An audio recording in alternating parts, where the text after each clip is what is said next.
Pelayanannya, untuk kebersihan ruangannya.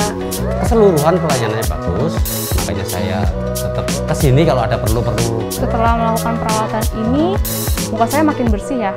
Terima kasih kepada Rumah Sakit Premier Jatinegara.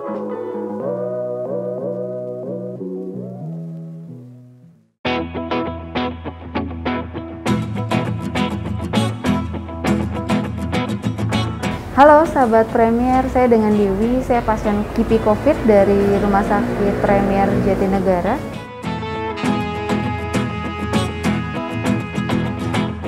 Kalau sakitnya itu sih setelah divaksin, itu kakinya emang udah berasa lemas. Nah, tapi karena saya harus balik ke kantor, jadi saya sama beberapa teman itu kita balik ke kantor, udah diseret lah jalannya. Nah, setelah itu saya istirahat dulu di kantor, sampai jam pulang, tapi kondisinya itu semakin melemah kakinya. Jalannya udah diseret, jadi semakin diseret. Baru ada demam malamnya. Setelah demam, kita telepon ke penyelenggara, kan ada nomor teleponnya, diarahkan untuk ke rumah sakit terdekat. Saya datang ke puskesmas, saya kasih tahu sama puskesmas kalau saya ini punya penyakit autoimun DBS. Di puskesmas tersebut, saya diarahkan untuk saya datang ke rumah sakit, karena di puskesmas itu tidak tersedia alatnya. Nah, setelah itu saya langsung datang ke Rumah Sakit Premier gitu untuk dirawat di IGD dulu.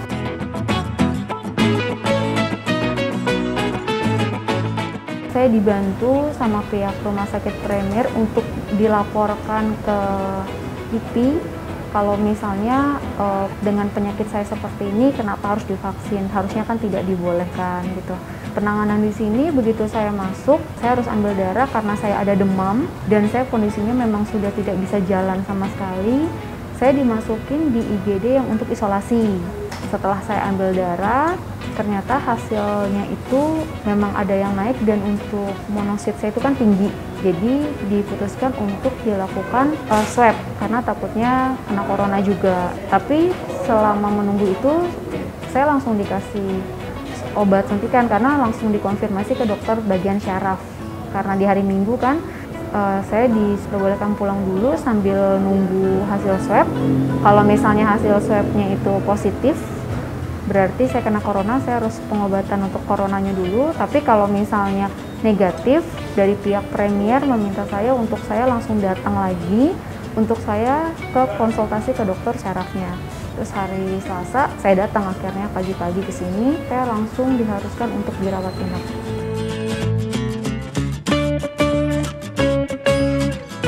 Setelah dirawat inap di rumah sakit selama 6 hari, kemudian saya diperbolehkan pulang karena sudah minimal saya sudah bisa berdiri. Saya diharuskan melakukan terapi itu setiap hari selama 1 minggu.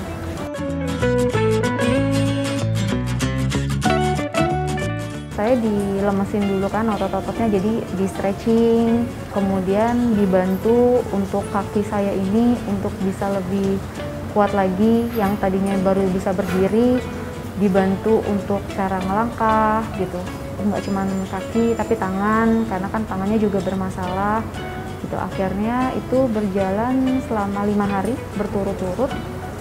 Itu durasinya sekitar 30-45 menit untuk terapinya sendiri.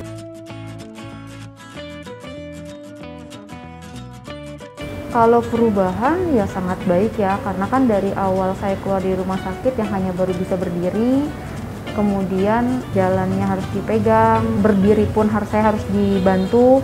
Nah, kalau untuk sekarang ini saya udah bisa jalan sendiri gitu, walaupun jalannya nggak dalam durasi yang panjang juga, tapi setidaknya udah bisa berjalan sendiri, udah bisa berdiri sendiri, udah bisa melakukan aktivitas sendiri sih. Kalau dibilang memuaskan, sangat memuaskan ya gitu. Bukan cuma memuaskan dari segi terapinya, tapi dari segi protokol kesehatannya. Karena kan kondisinya saya ini kan autoimun gitu. Jadi dari protokol kesehatannya juga sangat-sangat memuaskan buat saya. Demikian informasi yang saya berikan. Semoga bermanfaat. Salam sehat.